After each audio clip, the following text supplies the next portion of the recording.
Good evening, everyone. My name is Tanika Nicholas, and I'm the Coalition Strategist for the Justice Reform Partnership, or JRP. And I would like to welcome you all to tonight's Talk Justice Tuesday.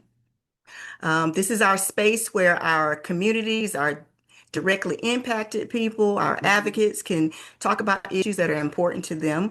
And this month, Talk Justice Tuesday is going to be a great topic tonight. We're going to be talking about the school to prison pipeline. But before we get started, I would like to talk a little bit about our Justice Reform Partnership, or the JRP, for those of you who are new to our space. Our coalition is comprised of over 100 organizations and individuals, all working to make a more just and equitable criminal legal system for our state. Our coalition is great. We are made up of directly impacted people, policy experts, community advocates, just all working together to make things better when we are down at the state capitol and when we're off in the off season like we are now that the session is over. Our Talk Justice Tuesday also does a couple of things. When we're talking about things in the legal space, those issues can be a little bit problematic. So we are able to break down complex policy issues. We're able to talk about things that are important for our folks that are in the community, like tonight. So, a couple of housekeeping things before I turn it over to our panelists. I know that some folks have their hands up, and we're going to get questions and answers, or have if you have any comments, wait to after the webinar, after the discussions, and we can make sure that we address those. And you can also put those things in the chat. If the chat is disabled, we'll make sure we take those restrictions off. So tonight, I'm going to turn our conversation over to two of our senior partners, Walisha Wilson Menifee, who is CEO and the founder of New Life Second Chance Georgia, and Pamela Perkins Carnes, who is over Georgia, Ending Mass Incarceration Network Georgia. So Walisha is going to direct our conversation for tonight, and I'm going to turn the conversation over to Walisha. Hello, everyone. Thank you all so much for joining us. And thank you so much, Nikki, for that introduction. Tonight, as Nikki stated, this is Georgia's Reentry Awareness Month. This is our 10th year that we have requested at New Life Second Chance outreach for July to be observed for the entire month to not only bring awareness to reentry and the challenges to reentry, but to know that folks who've been impacted by the system, not all of us are struggling. A lot of us are doing really great things, and to just amplify the need for Georgia to be great at something and being number one at something besides locking people up. And so New Life has a lot of great activities and events lined up for everybody virtually and in person throughout the month. And we have a lot of great and awesome partners. And so we wanted to do this this event, Talk Justice Tuesday. And we're talking about tonight is school to prison pipeline. And here at A New Life, we primarily work with adults, with anybody who has a record, working with them to connect them to any type of background, friendly resources, employers, landlords, entrepreneurship. We don't really work too much with youth, but we do know that there is that intersectionality of youth criminalization, school to prison pipeline, because a lot of the folks that we get were in the system as youth. And so we're really going to focus a lot of hearing from the End Mass Incarceration Network, or EMI Georgia, to hear about their work and their advocacy in dealing with school to prison pipeline, as well as youth justice, because there is a difference. And Pamela made it a point to let me know that there is a difference between youth justice and a lot of the other stuff that we do when we're advocating for youth. And so we're going to take it from this point. We'll make sure we drop in some things in the chat. Hopefully you'll be able to see it, but if not, I'm sure after this recording goes out, JRP is really good about sending any resources that are dropped out, so ways that you're able to stay connected with both EMI Georgia, JRP, as well as New Life Second Chance. So we'll go ahead and hear from Pamela. She's going to either do a presentation or just give you some information. And then after that, I would like to specifically talk about how that intersectionality worked with them coming into youth, being from youth who are targeted by the system, as into being adults. And then I also have a couple shameful highlights as we discuss a few things that have been in the news most recently. A lot of people are very familiar about what happened in Mississippi a couple of years ago about arresting an 8-year-old little boy for peeing outside. But then also most recently, I think as of last week, um, I think it was Nashville or Memphis. I think it's Nashville where the police officer put handcuffs on a 10-year-old little boy. And then also we're going to talk about Columbus, Georgia's new curfew that some folks think is good, and a lot of folks already kind of know where that goes and who is targeting. So welcome, Pamela Perkins Carn, and you have the floor. Thank you, Alicia, and thank you, Nikki, as well. And also, you'll see on screen was Debbie Hillman, who's also with EMI Georgia Network. Gonna have a different voice in a moment, just so that we can break up my voice. But we're very happy to be here as well to talk about this topic, which is so timely. And so, thank you, Alicia, for the work that you're doing in this area, and we will get started. So I'm going to share my screen and hopefully we can.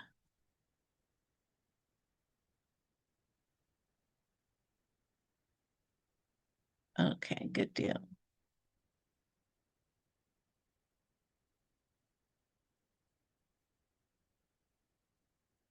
Okay, and as Alicia said, we are in Mass Incarceration Georgia Network, and in this space, didn't mean to do that. In this space, certainly have some keyboard action going on. Okay, we want to affect positive change in the areas of youth and criminal justice. And so in order to do that, we know that in order to break that cycle of generational involvement in our legal legal and or justice systems, then we must be intentional. We must invest in our schools. We must invest in our communities. We must invest in our children and our families. We must advocate for those supportive services that children and adults need in order to ensure that they too can succeed, that they have the opportunities like others, those equal opportunities to make a quality of life that for better outcomes. And so we believe all children and families are of infinite value. Everyone has value. Everyone. There are no throwaway children. And so this belief that we have, embraced and that we advocate on behalf of ensures that we all understand that everyone has a part in creating this mosaic that we call life. And so how can you connect with us? These are ways. You can drop us an email, emigeorgianetwork@gmail.com. You can like us on our Facebook page. You can visit our website. Or you can absolutely join us on the second Monday at 1 p.m. via Zoom for our general meeting. And our next meeting is August 10th of this year. So in a couple of weeks, if maybe 3 weeks, in about 3 weeks, August 10th. So hope to see you in the Zoom room at 1 p.m. And so with that, I'm going to turn it over to Debbie to tell you a little bit about our work in this space. Thank you, Pam. One of the things that we recognize is that our work doesn't start with adults. Our work starts with our youngest and most vulnerable citizens, our children. A lot of times people don't understand that more young children are suspended from school and expelled than high school students. And if you think about being a 3 or 4-year-old and being told that you can't come back to that center anymore, that school anymore, what do your parents say? And then you are put out of, and that's the word, put out of another environment that you have come to know as home, your center or your school. And if this happens over and over, there are young children who have been put out sometimes up to 10 or 15 times. And I was at a Head Start center one day, and this 4-year-old was having some issues managing his behavior. And when the teacher said, "Do I need to call your mom?" he said, "You can't call her. She already lost her job because of me." And so she said, "Well, what about your dad?" He said, "He's on probation." So our goal is to change the narrative, to start at the beginning of the pipeline. We want to affect change in the narrative misconceptions and misperceptions about the most affected populations of children caught and funneled through the preschool to prison pipeline, and engender understanding from our broader community that if we criminalize child behavior, then we are contradicting better outcomes for those children as they move through our educational system.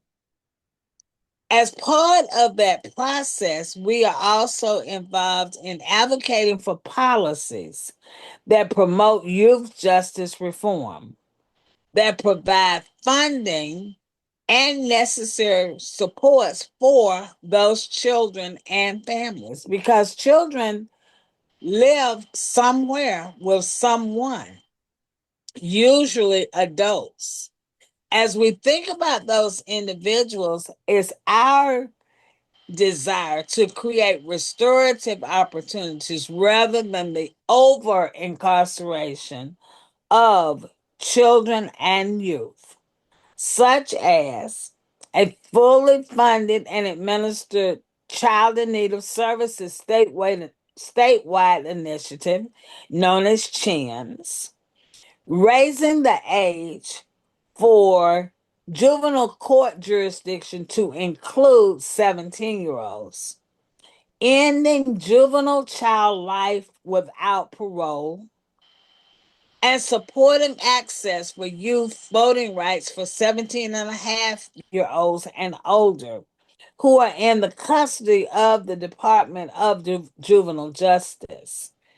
That's what we do. We start at the beginning with our most vulnerable population, those children that have not yet started kindergarten and are already being over criminalized and placed in situations where someone says you have to get out because you don't belong. You are not acting right. Pam?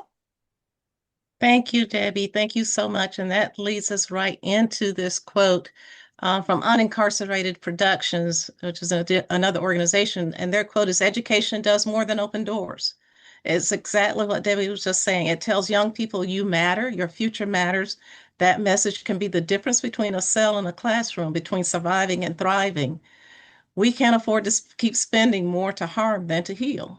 We can't keep calling it corrections when it corrects nothing. If we want to see fewer people behind bars, we have to start funding futures instead of fear.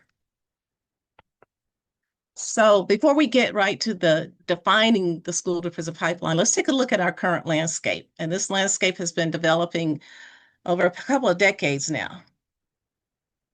So in 2008, the New York Times published the Southern Education Foundation's map, a map rather, of the majority minority milestone in the South. And that milestone was that our schools, our public schools in the South, have become more minority majority rather than majority majority.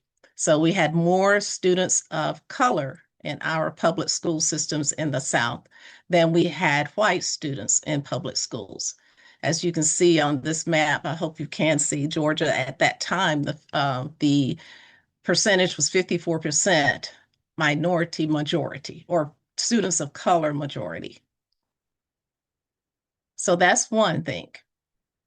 The next thing was that the Southern Education Foundation released a report in 2010 that identified a new diverse majority in Georgia's public school system.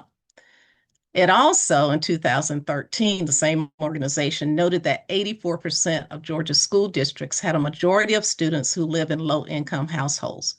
So Georgia's public school system is majority minority and poor.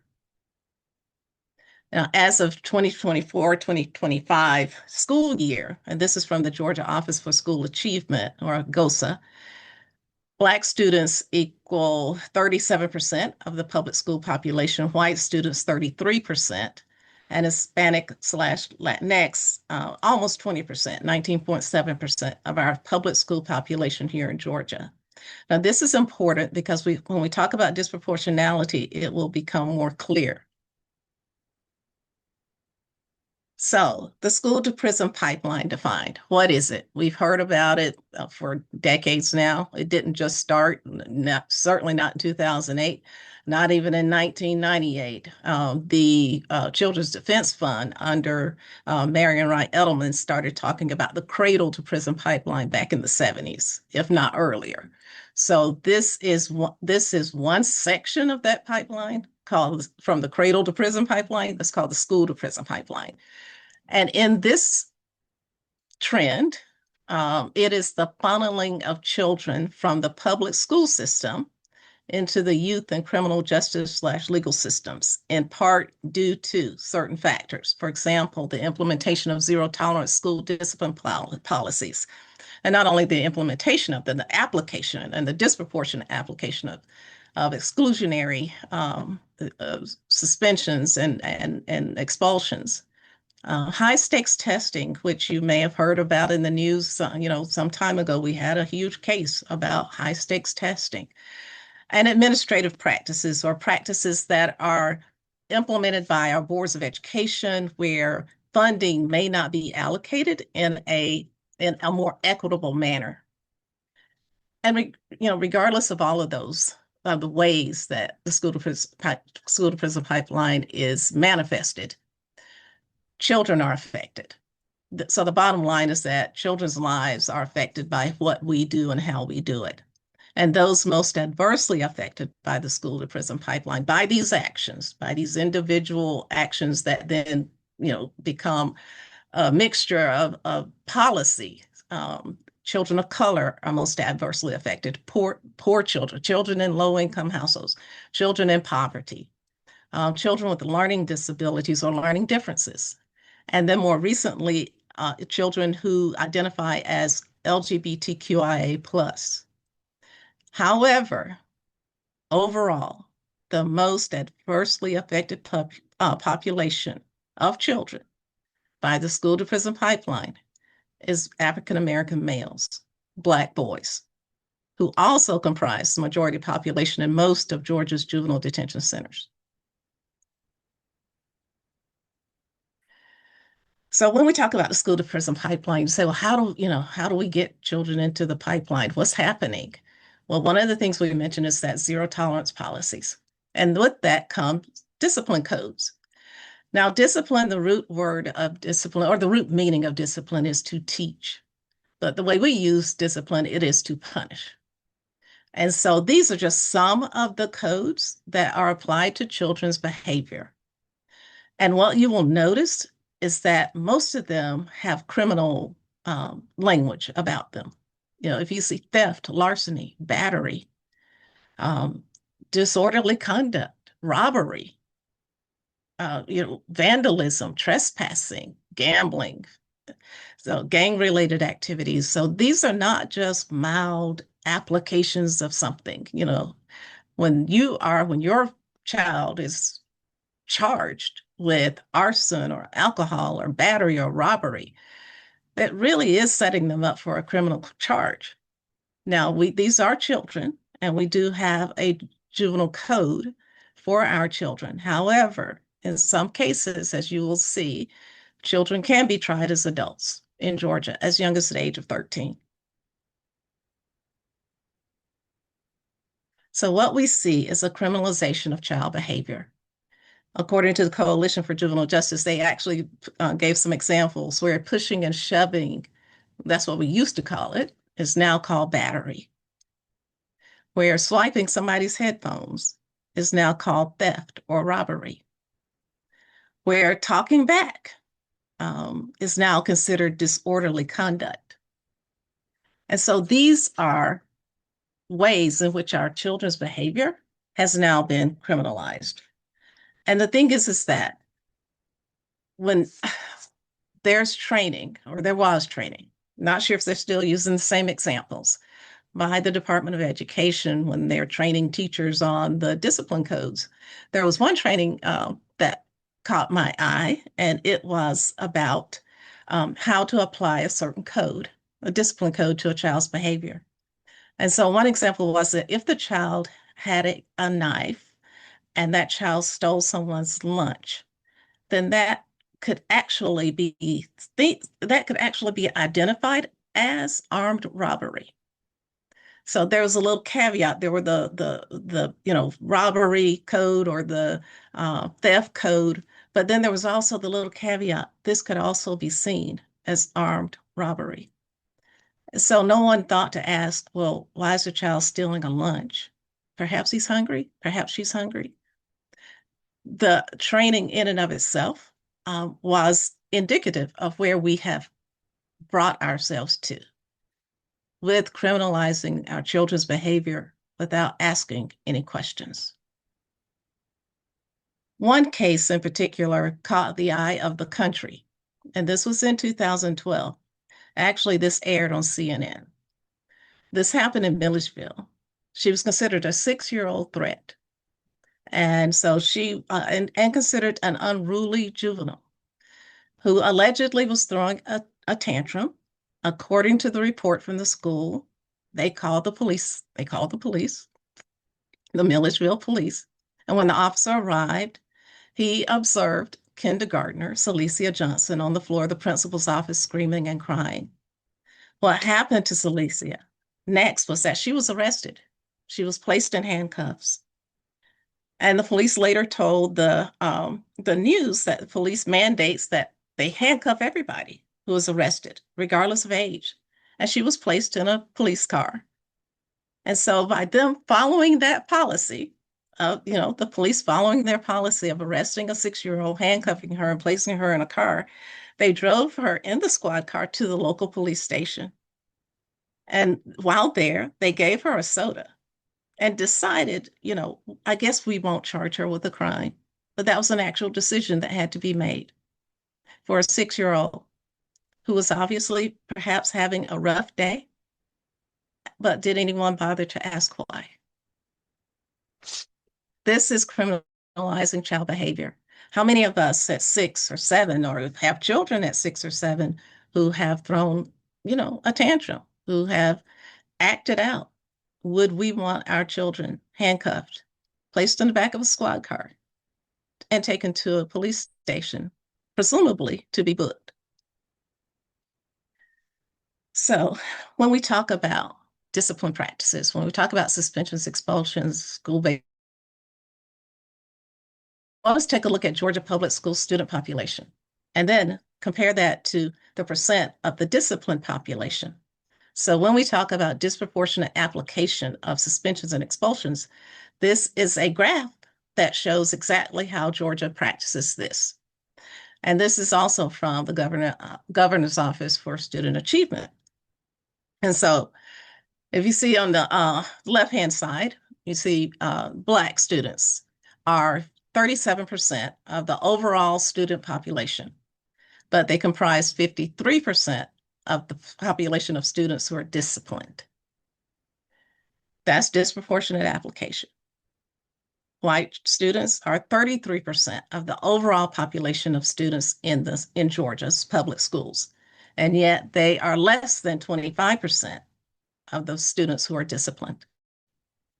Hispanic children are not quite 20% of the overall population in the state, and they actually have a lower rate.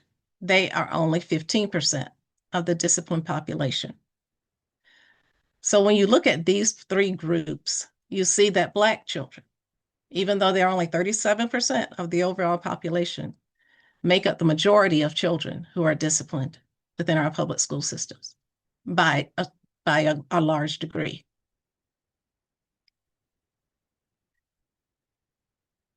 And then we have children with or students with disability.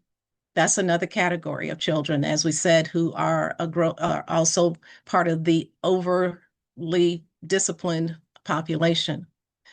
Students with disability, their overall student population is 15%, and yet they make up 21%, excuse me, of the disciplined population. As an example, let's take a look at one of the incidents that the governor's office, the Department of Education compiles. It's called harm to person, and it seems to be a pretty large category. Now, harm to person is not on the code list of codes, and there are more than 40 codes. So it seems to be a conglomerate, if you will, of maybe several codes. But it's called harm to person. And we're only looking at the males just to take a look, because they make up the greater portion of this. And so when we look at the in-school and out-of-school suspensions applied to the groups of children, groups of students in these categories, we see harm to person, males, white males. They make up 25% of this population of students who were disciplined for this particular discipline incident. For out-of-school suspension, they received 29% received out-of-school suspension. 48% received in-school suspension. When we look at Black males, for the same discipline incident, Black male students receive 44% out-of-school suspension and 35% in-school suspension. Again, you see the disproportionality at work in the application of these suspensions in our exclusionary discipline practices. So for years, we're going back to 2000 now, the year 2000. For years, arguments have been made that suspensions remove the disorderly students, the children who are acting out. It deters other students from acting out or misbehaving, and thereby just making a peaceful and wonderful school environment so that everyone else can learn. So after 2 decades, beyond 2000, so we're looking at 2008, and after 2 decades of zero tolerance policies, so you have to go back 2 decades, would be the 1980s. There's no evidence that this frequent reliance on removing misbehaving students improves school safety or student behavior. And because suspending students, they causes them to miss instructional time, frequent use of out-of-school suspension also reduces students' opportunity to learn. So the more children are out of school, the less likely they are to learn, the studies that we would love for them to have, the knowledge that we would love for them to gain. And it also makes them more vulnerable when they're out of school to get caught up in things that are not healthy, things that are beyond what the quality of life we would want them to have. It makes them open to trouble. It makes them vulnerable to persons who don't mean them well. So the more we keep children out of school, the less likely it is that they're going to thrive, and the more likely that they will end up in the youth, justice, criminal, legal systems. So what is this direct connection between school to prison pipeline, prison industrial complex, and mass incarceration? Zero tolerance was a wonderful political soundbite through the early to mid-90s, according to Russell Skiba. It wasn't a very data-driven discussion. It was a fear-driven discussion. And that is absolutely on point, because out of that fear came a trend, or trends rather. Trends are created. 2 national incidents are more often talked about as contributors for the push towards get tough, discipline, and zero tolerance and that's the War on Drugs Initiative and the Columbine school shooting incident. Those two things were absolutely key to getting us to where we are today. So the school to prison pipeline didn't happen in a vacuum, and it didn't happen overnight, because the war on drugs has been going on since the 70s and since Nixon's time, amplified during Reagan's time. And we saw proliferation of incarceration over that course of time. Actually, from 1980 to 1997, incarceration rate went from 50,000 to 400,000. Mandatory minimums, the super predator theory that children are going to become these super predators, and there's going to be feral children, they're going to kill us while we sleep.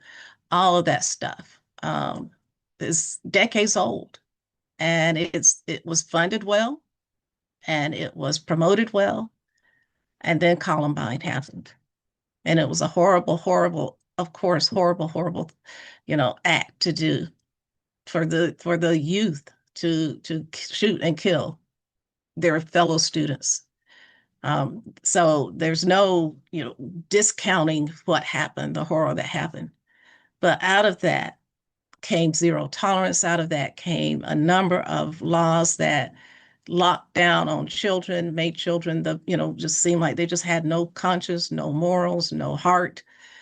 And that was not the best response. It wasn't the right response, let alone the best response.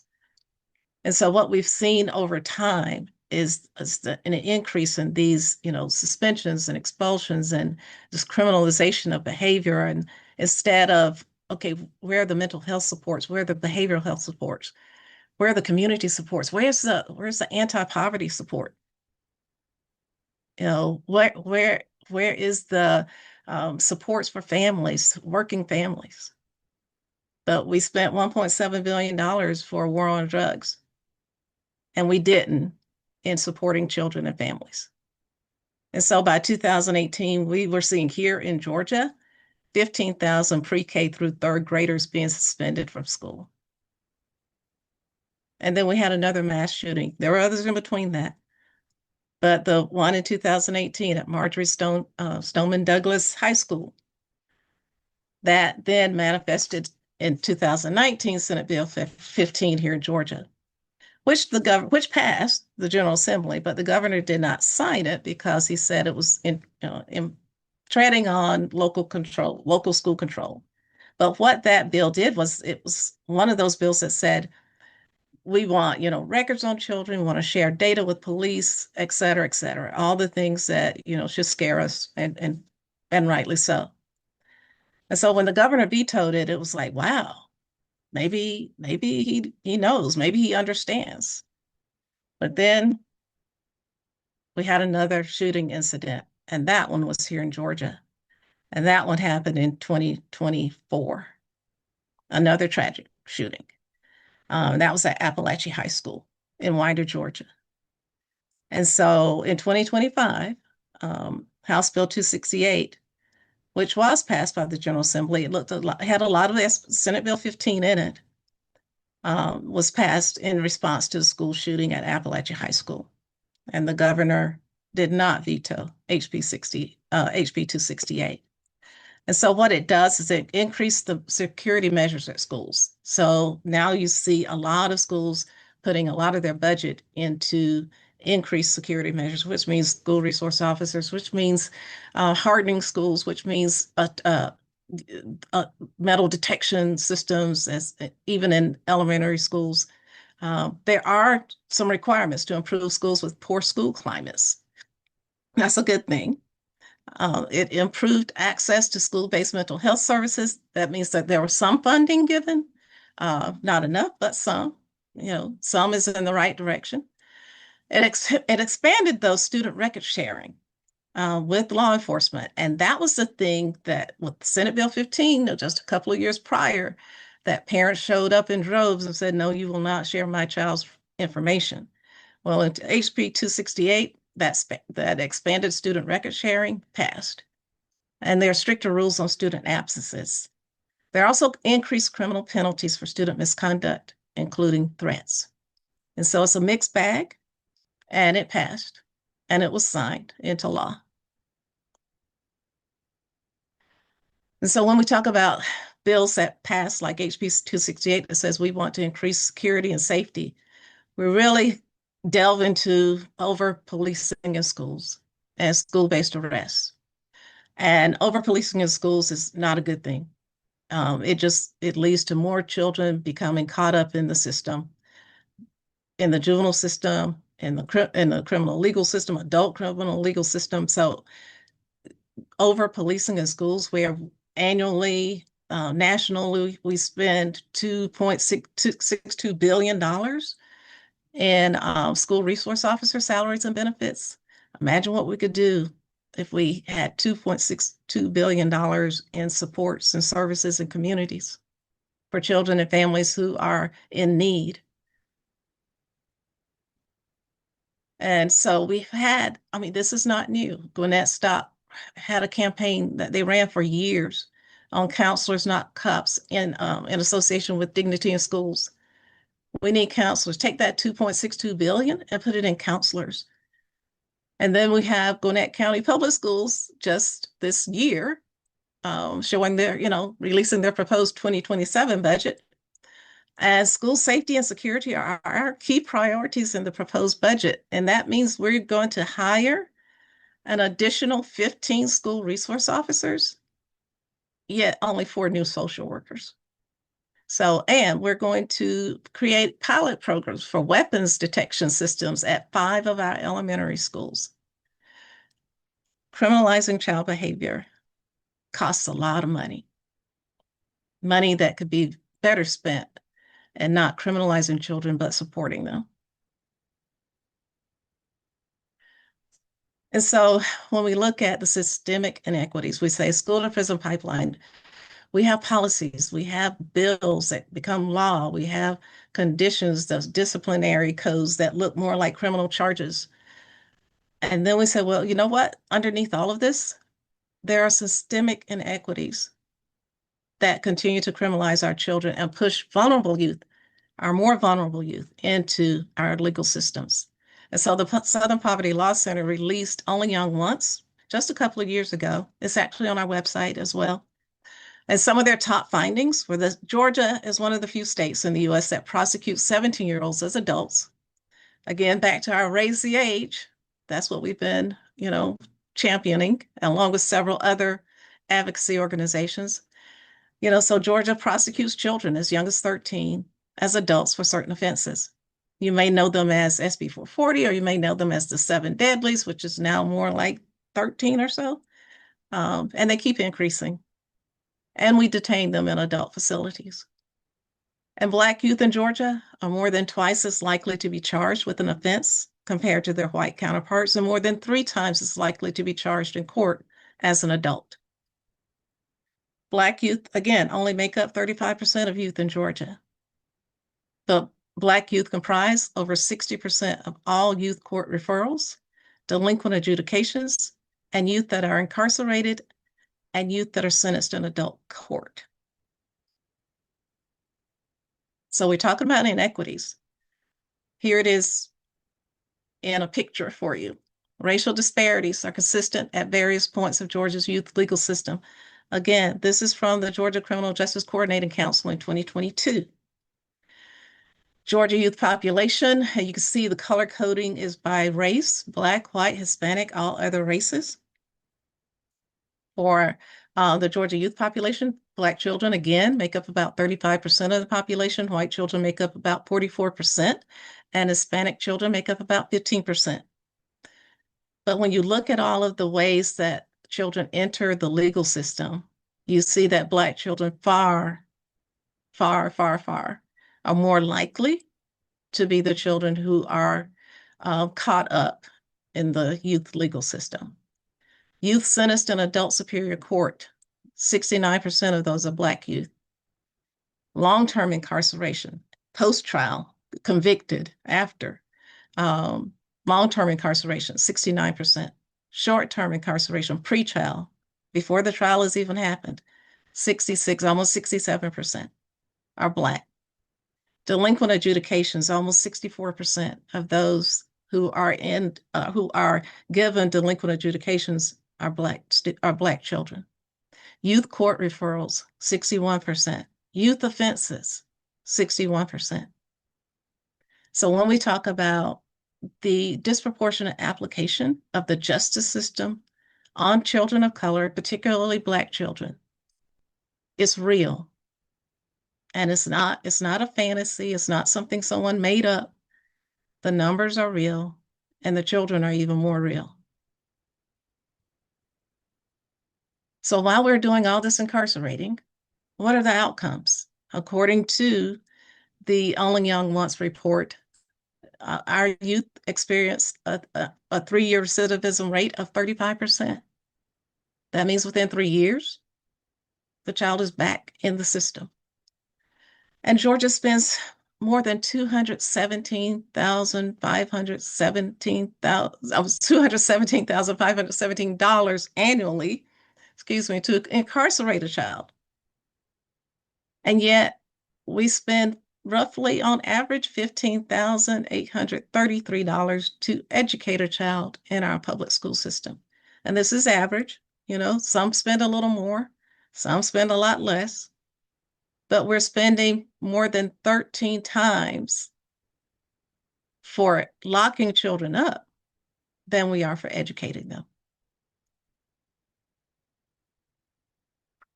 So what are some solutions? We need the trauma-informed interventions. We need restorative justice practices. We need educational equity. We need community-based solutions.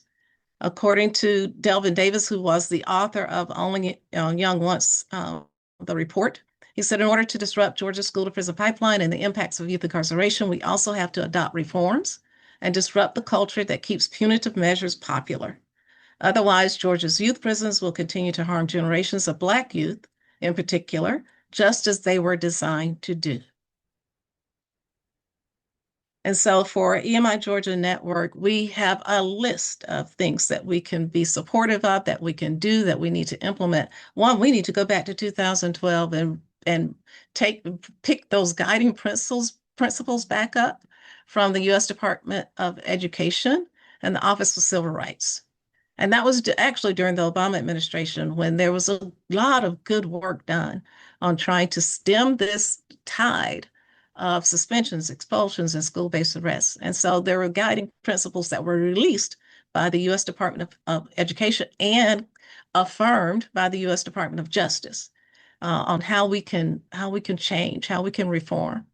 So we need to go back, actually. It's a Sankofa moment. Go back, pick up the best, and bring it forward. School climate reform.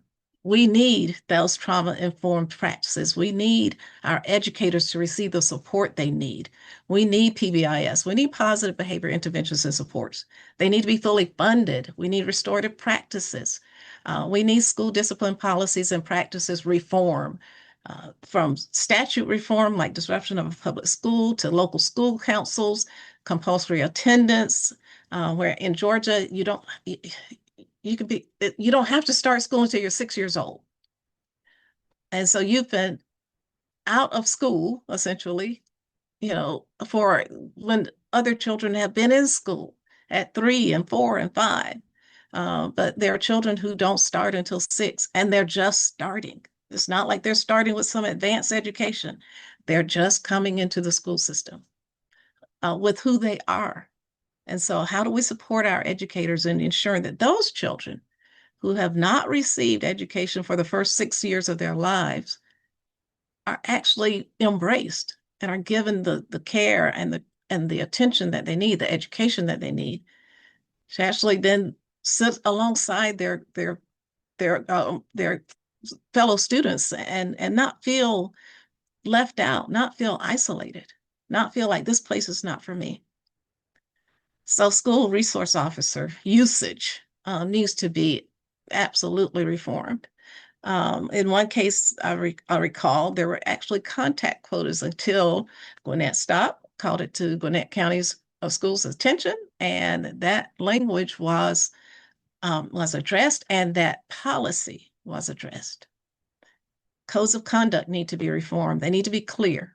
School board appropriations disparities, where you're funding things that just have no impact on that child's education, but they're being funded nonetheless because somebody's pet project.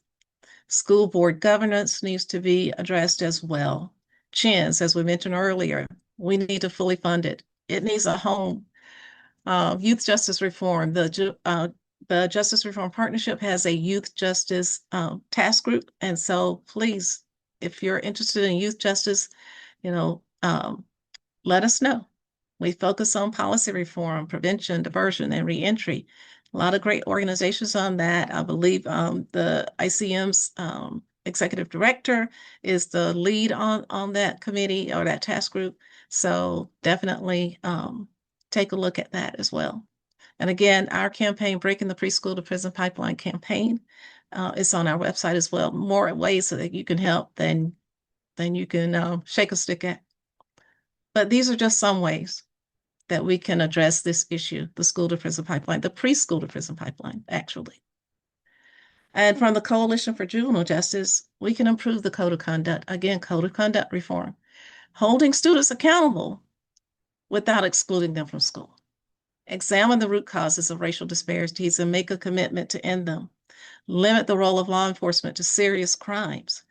Increase counseling, community intervention resources, and give youth and parents a real voice in creating and implementing positive school discipline. Right now, we are at war with our parents. We want to arrest them and lock them up. What does that hold for the family? What does that hold for the children? So let's really come to the table and think more logically about what is in the best interest of both our children and our families, especially those children who are more vulnerable. So for your discussions, when you have these, what can make a real difference, right? What can make a real difference in your community? What actions do young people respond to? Have you had a conversation with them? Are they at the table? Let's find out. Let's find out what the real issues are and work on those. And together we can end the school to prison pipeline. So thank you for this time, and I will turn it back over to Alicia. Well, thank you so much, Pamela and Debbie, for that very, very insightful. A lot of the stuff I did not know myself, and I'm frivolously over here putting this stuff in the chat just in case people want to get it. But I'm sure that once JRP sends a follow-up email letting you know about the video has been on YouTube, you'll get all of it. I'm just trying to make it a little bit easier for them to get to catch it. They do want to know if the slides will be available. If you'll be submitting the slides. Yes, we can definitely make the slides available with, so that you can have them to send with the rest of the information. Okay. I had a question. I want to drop this one little bit of thing in here before, because we actually had a conversation on this same thing in 2024. So I'm going to drop that link in the chat, which I just did.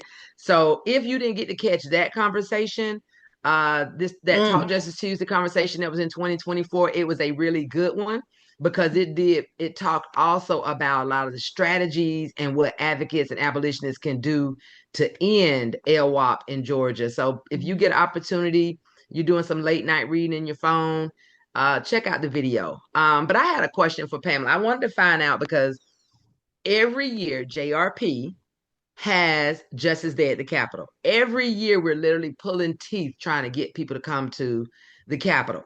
This is the time to talk to the legislators. This is the time to go over to the Capitol and talk to them. And we literally are trying to pull our hair out. I mean, I can remember years starting back in 2017, 2018, we literally would rent buses to bring folks from Columbus to Atlanta. And it started going from 15 to 20. And then we had one big bus that had maybe 6 people. Folks did not want to come. But let me tell you something. When the laws pass, your phones get to ringing. It's too late then. So Justice Day is the last Tuesday, right, of February. Yeah, of February, yeah. So if you don't have anything else to do, make your way to Justice Day. Also engage with JRP during the year, because they do these Talk Justice Tuesdays, which are virtually. But 300 to 400 folks gather in Atlanta, activists, formerly incarcerated people, legislators. This is where the conversation comes up, and this is where the work can be done. Because once, nobody seems to care because they don't have children at that time. But then all of a sudden something comes up. Now you want folks' help. but you waited too late. So I can recall, what is it, a year and a half, 2 years ago, Georgia got this gang law. Mm. And I don't want to say it wrong. So if I do, make sure you get me right. I can recall that even though it's a gang law, everybody think, well, good, we want to get rid of the gangs. They're violent. What people did not understand was that that law also impacted children who were not in gangs. And I can remember someone saying that 3 or 4 children, all Black, were walking from home to the store and they would go get candy or whatever. But the police stopped them and eventually charged them with under the gang law, because there was a portion of the gang law that says if you're congregating in groups of more than 3, you're considered in a gang. Can you tell me a little bit, tell everybody a little bit about that law? Yeah, Did it pass or is it active law? Just tell us a little bit about it. yeah, that's pretty scary. Yeah, and it is it's reminiscent of the loitering law back when Black men in particular could be arrested for standing on the street corner, and the police come up and say, "Do you have a job?" Or you don't necessarily have to have that question at all. You can just be arrested. And so it's similar to that. It harkens back to that, that just arresting you for being present. And so, yeah, that is something. And I heard, as a matter of fact, there was an attorney who was speaking to that, and we might have been in the same room. And they were saying that yes, if that the number of youth together in a particular space, and an officer can actually not charge, well, actually accuse them of being in a gang without having any gang activity going on. And that case was that, well, that incident rather was one of those examples. So it is real. It's definitely real. It's not that is an active, how do I say, that's an active application of that law. What you usually hear is they'd say, well, we suspected that they had something or that there was something going on, or I've noticed that this was, somebody who I'd seen before. And so there are magnitude of excuses they use to detain children who are in groups. It's been something that I remember. This was years ago now. Bibb County having a real issue with the application of the gang law on students. They get in a fight. It's a gang fight. So that again, that school to prison pipeline fighting is definitely a hopscotch right on into the criminal legal system, because they were applying the gang law to students who were getting into fights. So the gang law is a problem. It's a problem. We understand that, like we said, we're not discounting violence. We're not discounting, persons who have been harmed. Not discounting any of that. But we also need to respond appropriately, proportionately to what actually is taking place. And we've kind of lost that thread in that we respond at an extreme level to what is child behavior. Children get in fights. And so, but it doesn't mean they're gang related. But we tend to apply things that are really detrimental to our children's future. And the way Georgia does it, that means that college is out for a lot of them, because you have a criminal record. So that makes them not, able to get the kind of jobs they need. So we're what is it? Handicapping ourselves and our future and our children's future. But I definitely would invite people to look at the I think it's the Barton Center that had, I will give a resource. I think it's the Barton Center that has a write-up on the gang law, but I may be misquoting the organization, but I'll send that to you as well. Thank you so much. And I wanted to just take a minute to just look at this little brief it was on Facebook, and I was immediately upset when I saw it, but I wanted to share it. Let me see if I can. A 10-year-old boy, you see it right there. That video is raising questions about whether the police officer involved in this case followed department policy. Nashville's Community Review Board, which monitors police activity, says it's looking into that case, and we are too. Fox 17 News' Karen Aguilar in studio with what she has learned. Karen? Scott, a criminal defense attorney who reviewed MNPD's handbook tells me the officer placing the child in handcuffs is not only allowed, but reasonable considering the circumstances.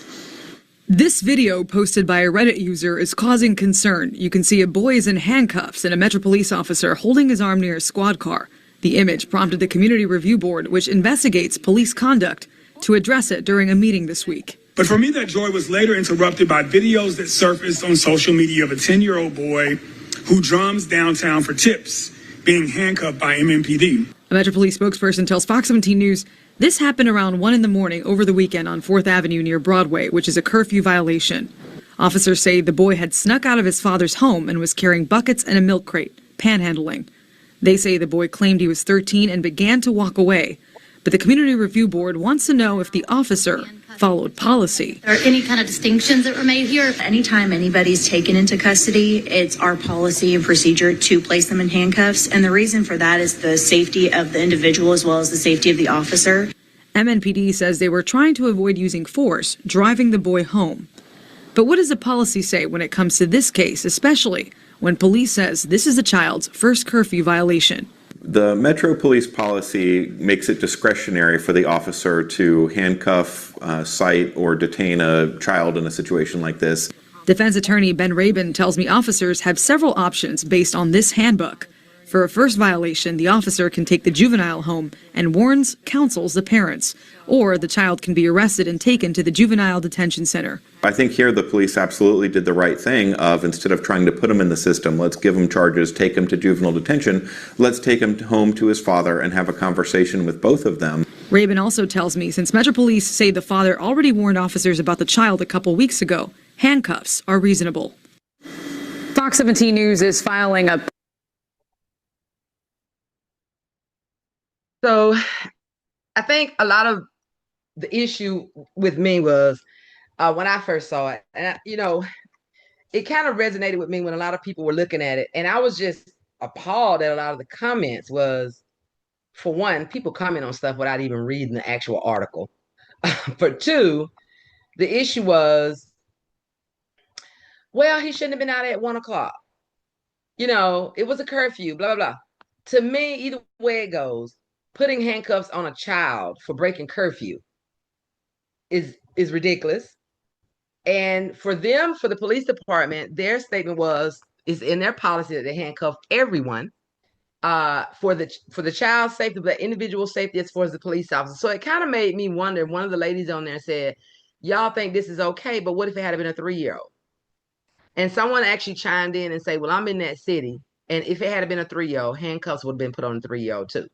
And I just have a problem with the fact that, for one, the child couldn't have been no more than 60 pounds, 10 years old. You didn't, and then I had just the optics of it was a white man handcuffing a 10-year-old black child with all these white folks walking around.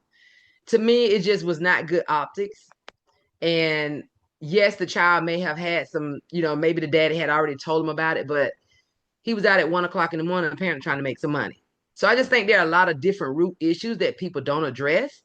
But I personally do not feel that there should ever be a reason putting handcuffs on a child, especially if you're an adult. He could have easily, if he wanted to, it was for his protection. He wasn't under arrest. Why didn't you just tell him to sit in the back of your car and you was going to take him home? What was the need to actually put handcuffs on him? And so people don't realize, when I've heard several folks in conversation saying, well, black kids, they bad anyway, because otherwise only guilty people run. This explains why children run. Back in the day when I was coming up, you saw police officers, you didn't run from them. You go up to them, they knew your name. That was community policing. Because if something was wrong with me as a child, I should be safe enough and feel comfortable enough to go to a police officer. And it's not like that. It's not like that. So I just kind of wanted to get your reaction from your take on it. Had you seen that article, that video, Pamela? And what was your take on it? No, I had not seen that video. And thank you for bringing it, to our attention.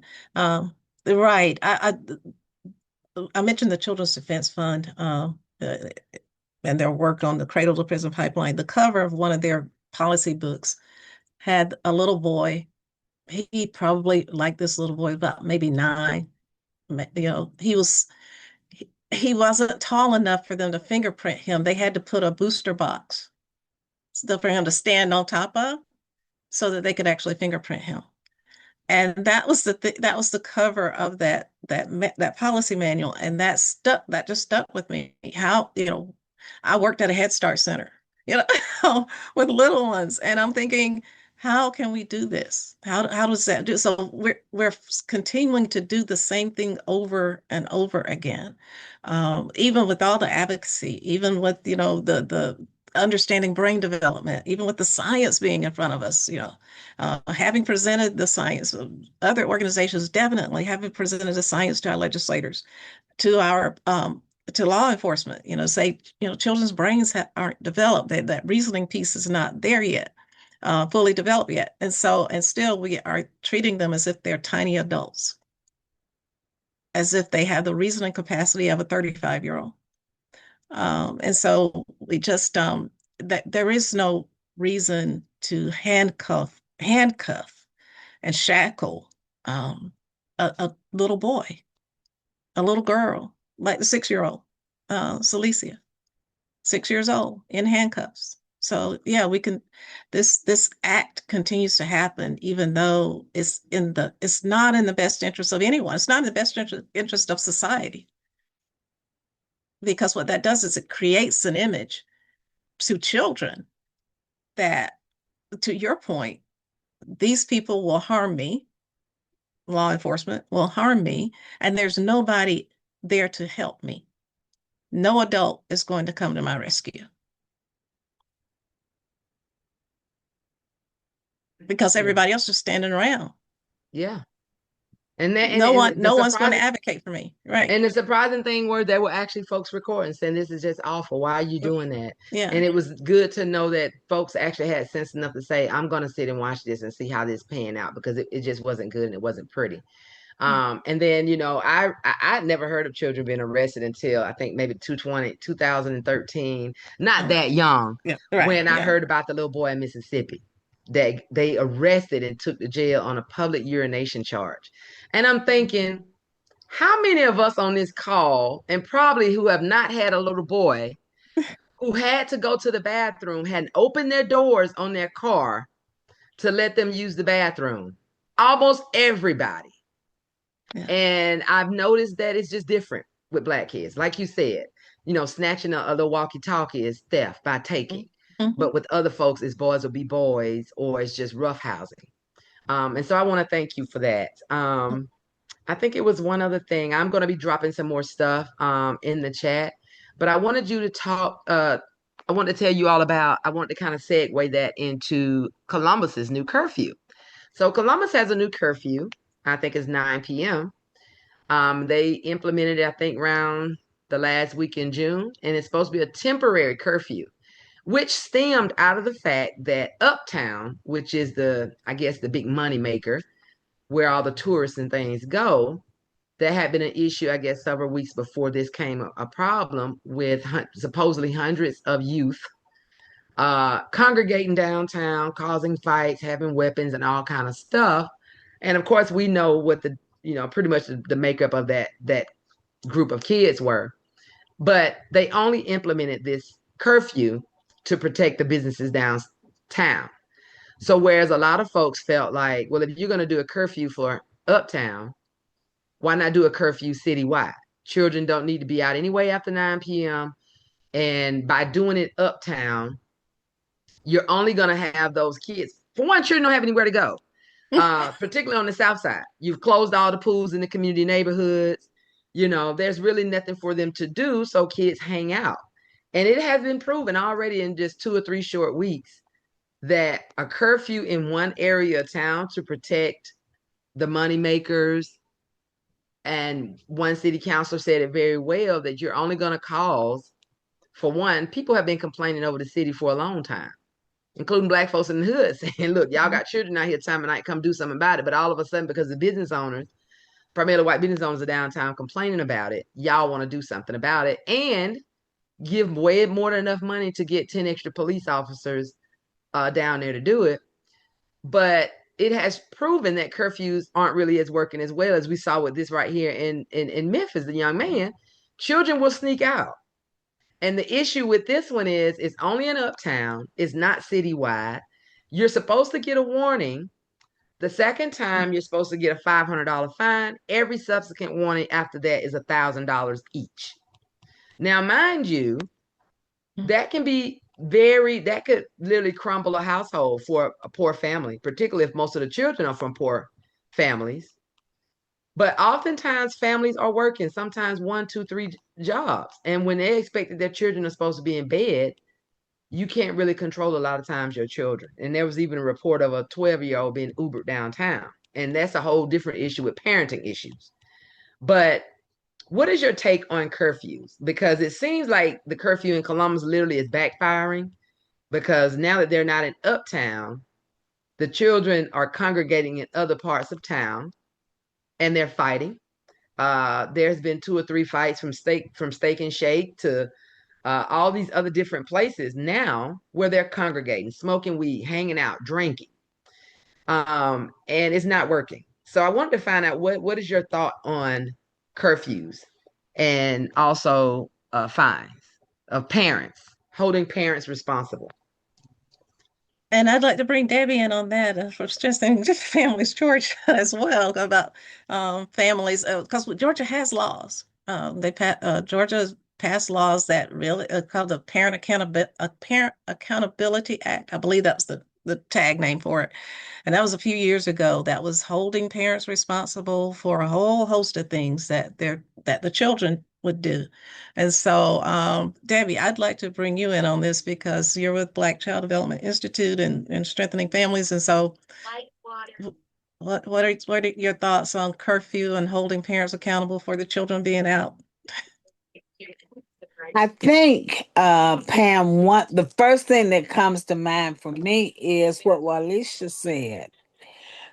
What do the children have to do? Because one of the things that happens, and some friends and I were talking about this a few weeks ago, when I was growing up, we had a wall in front of our house. And the place to congregate was on our wall. Children didn't have to go home by a certain time because their parents knew where they were. They were right in our neighborhood on the wall. So if children don't have anywhere to go, if we don't have opportunities for our children, and parents, as Walisha said, are working or otherwise engaged, then it's a mind-boggling, complicated, complex, convoluted system. Because in order for you to say, Pam, you need to be home by, then Pam, where do you have to be as mom? You have to be at home. And so do you blame the child? Do you blame the parents? Or do you blame the system for not providing opportunities for our youth? Because think about it. In the summertime, for example, we have longer days. There's more light. What are they looking at on their tablets, on their computers, on their television sets? At a certain point, what do? Go out. It's our responsibility to have something out there for them to do. Thank you. Yeah. Thank you so much. And I know a lot of times folks feel like, oh, curfews are good. And I'm not saying curfews should not be in place because for one, ain't, like my grandma used to say, it was only certain things open that time of night. Right. So they ain't got Right. no business being out that time of night. Right. But I will tell you the honest to God truth, and I'm just gonna say it, a lot of times a lot of these parents can't handle these kids. There are parents who sometimes, it's sad to say, hate to see the children come home because this is a different day and age where the children are disrespectful. These ain't regular 13 and 14 years old. 6'4", 350 pounds. And so there's got to be a balance of what can we do to, like, and then also in the summer, it's hot. It's hot. The days are longer. But what do you expect children to do? It's sort of that same thing of what do you expect people to do when they come home from incarceration? If you don't want to give them a job, you don't want to give them housing, you don't want to give them school, people get in trouble. So I think this is a very relevant topic because it actually rolls into a lot of the things that we end up getting. We get people that say, I just got out of prison after serving 25 years. I've been gone since I was 16, and it's really hard with trying to find a job. And so I just really want folks to be more engaged. The people on the call, thank you for joining. Definitely get more engaged. And if you see something that's wrong, definitely speak up about it. But I really just wanted to highlight that because, that's where I'm from, Columbus, and I'm just not seeing it. There are a lot of other states that have implemented curfews, but I've heard a lot of people say that they're counterproductive. Just like LWOP is counterproductive. It's not a deterrent. Apparently curfews aren't being a deterrent, but then now you're running into other issues where you're finding parents who are already poor, who can't afford it. Right. And some, what do you do? And you're criminalizing child behavior. Yes. Again, because children want to be out. At least, Yes. they want to be wherever something's happening. It's happening at the mall. We've seen it here with the mall curfews, or with the mall restrictions. Like if you're under a certain age, you can't be in the mall without an adult in certain malls here. So, and Pam, you have to think about where we live. Some of us now are living in multi-family households, not multi-room, multi-family. And so it's a lot. Grandma says, get out of here. There's no air conditioning going in the house. So as hot as it may be outside, sometimes it's cooler outside than in. And so, there's just so many layers to this issue called curfew. Who's the curfew for? Right. No, absolutely. And I do know that, children need boundaries. They do. They need healthy boundaries. And we all did. We all had boundaries. We grew up with boundaries. We have boundaries as adults. So it's not the lack of structure, guidance, but it is a lack of engagement with. As you said, they closed the pools, you closed the playgrounds. What else are you going to provide in direct support to children for them to have healthy activities? Yeah, and you can't close something without having an alternative for them to be able to go. You close up everything, and then you say, well, don't come out. Don't come out. That's not a solution. And again, there are so many ways to engage children, outside of school, right? You have sports teams, you have recreation, you have sororities, fraternities, all these different affinity groups that offer programming. So why not connect our children with those things that are taking place within the community? And if nothing's going on, then start something. If nothing's going on, start something. Start a youth club. Churches need to be more engaged. Absolutely. Open those doors, stop closing them up, locking them up, and open the fellowship halls and let children come in. So whole summer camps. there's so much more we can do. And yeah, some of the children are pretty sizable, Walisha, I call them some big but jumpers. yeah, there's some that are corn fed. But but again, some of them are the most gentle persons you'll meet. Yeah. And so, but we have to be who we say we are. If we say we're advocates on behalf of children, advocates on behalf of the vulnerable, then those are the spaces where we need to be. And not just in their spaces, but also in the spaces of the people who are creating policies, to your point, that may backfire. So, Thank you. but yeah, thank you for that. Curfew is always, one of the things I learned years and years ago now at this point, and I was shocked that the laws that we have for children were based off of the laws we have for animals. Mm. That's where the children's code came from. So this whole idea of our perception of children it didn't just pop up. It's been that way. And so yeah, it's been That's that awful. way. So It's awful. So before we jump off here, we're gonna we have a couple of questions in the Q&A chat. So if you have a question, please go to the Q&A thing that's at the bottom of your computer or your device. And we have one. These were 3 and 4-year-old children who knew their parents were unemployed and on community supervision. It was a question mark. So I think that might have been a statement. mm-hmm. Yes. I think you were talking about that earlier when you first started. And then another question, are you also partnered with Georgia Appleseed on the pipeline? You want to answer that question? Yes, in past years, we did a lot of work with Georgia Appleseed. And they have definitely, yes, Georgia Appleseed has definitely been front and center on school to prison pipeline and on other issues.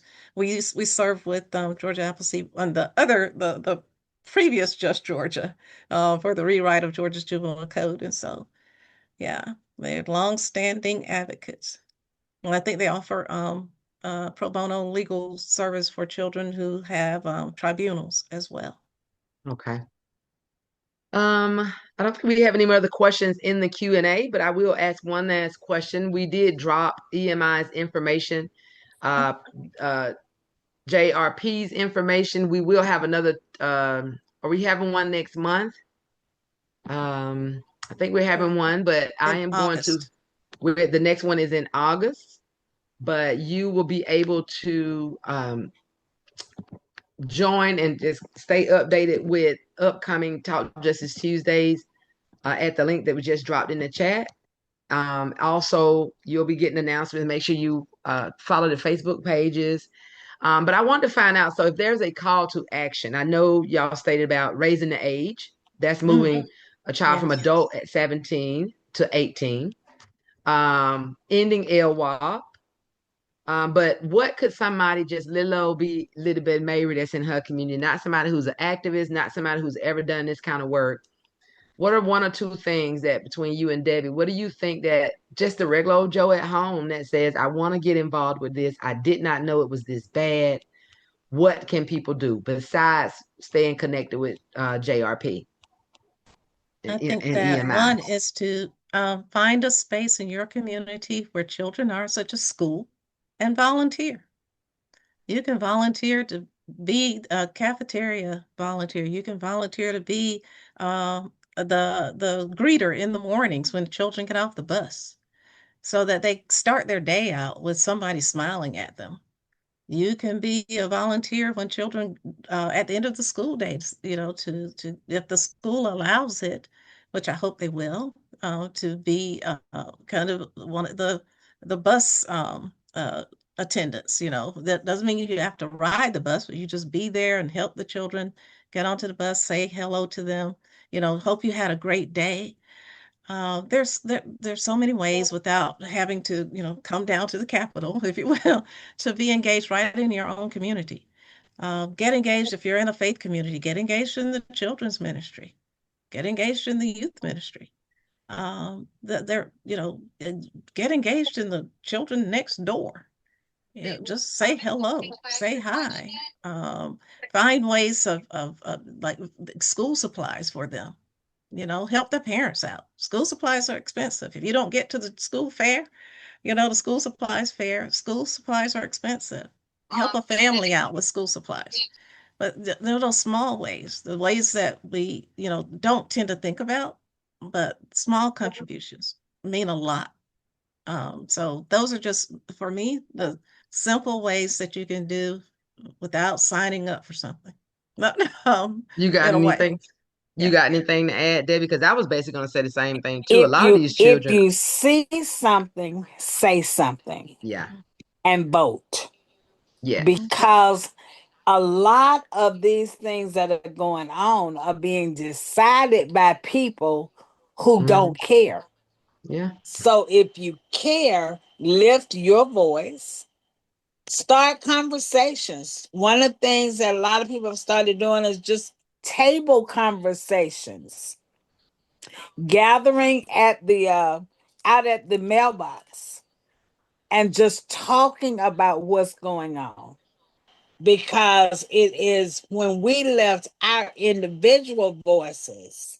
One of the things that someone said years ago is that you can come into the room with one finger or five fingers. And if they're individual fingers, then they don't really have the impact that they have when you create that Yeah. fist. When we come together as a group, then we make a difference. And so all of us know somebody, whether it's a cousin, a neighbor, a church member, and think about ways that we as individuals can form those small active groups that will move mountains. Thank you so much. Thank you, thank you, thank you. And this has been awesome. So I don't know if Nikki wanted to say anything else. Did you have anything else to say, Pam? No, no, no. Just thank you. Thank you. And thank you to everyone for coming out. Well, thank you. Nikki, how long do you think it'll be before the video is out and available for anybody who Uh, may want it to rewatch it? Give us about 5 business days to get the resources. As soon as Pam send the slides, and then we'll get the video compressed down and sent out to everyone. And everyone that's registered will get a copy. Okay. But I just want to, before I know we're getting ready to close, I definitely want to thank our guests and our panelists, Miss Debbie, our great partners, and Pamela and Walisha. We have a great partnership. We have great people in our space. And those of you who stuck on, who continue to support us and come on these Talk Justice Tuesdays, come to Justice Day, come to all of our partners' events. That's really important for us in this space. We cannot do this work alone. And we just appreciate you all just taking your Tuesday evening, whether you're eating dinner, it's summertime, you're doing things with your families, but you took time out to engage in this important conversation that we know we're going to need to press forward. So I personally just want to thank you for your time and continue to do what Miss Debbie said also, talk. Talk to your family members, talk to people in your communities. We have a coalition, but it didn't have to be that deep. Just talk to folks around you, and we can do a lot just through conversations. So that's what I'll close with, and I'll let Walisha have the last words, and then we're out of here. That's about it. I just thank you for allowing us to be able to lock in this July for Reentry Awareness Month. And for those of you who are on the call, please join us for our upcoming events. We have virtual and in-person events that are just awesome. We do a lot of cash giveaways. And we've had some generous donors, some funders, and we were just asking you to come out. We'll be in Douglasville bowling tomorrow. Formerly incarcerated people, our loved ones, and our advocates and families. We're going to be bowling in Douglasville and then Stockbridge and on this Saturday, and then Columbus the last week of Columbus. But we have some virtual events coming up to help formerly incarcerated people and just anybody who's looking for job tips, health and wellness. We'll be with the Legal Action Center next week. That's going to be talking about health equity and disability equity. So we just got so much great stuff. And for those of you who've been hanging around, have heard about us these past 10 years, just doing this, for 14 starting out in Columbus. We appreciate all of your support. But definitely JRP is an awesome, awesome space to be in if you want to get started in this type of work. And definitely stop and drop by, because I saw a lot of people in the chat saying, I never knew about this, never knew about this. Definitely check out MI's page that they have that's on School to Prison Pipeline. I think you'd be astounded. She says that she's going to send us that, and in a couple of days, hopefully about the beginning of next week, we'll get those slides, as well as a lot of stuff that was dropped in the chat. And then other than that, y'all have a great Tuesday, and thank y'all so much for joining us. Thank you.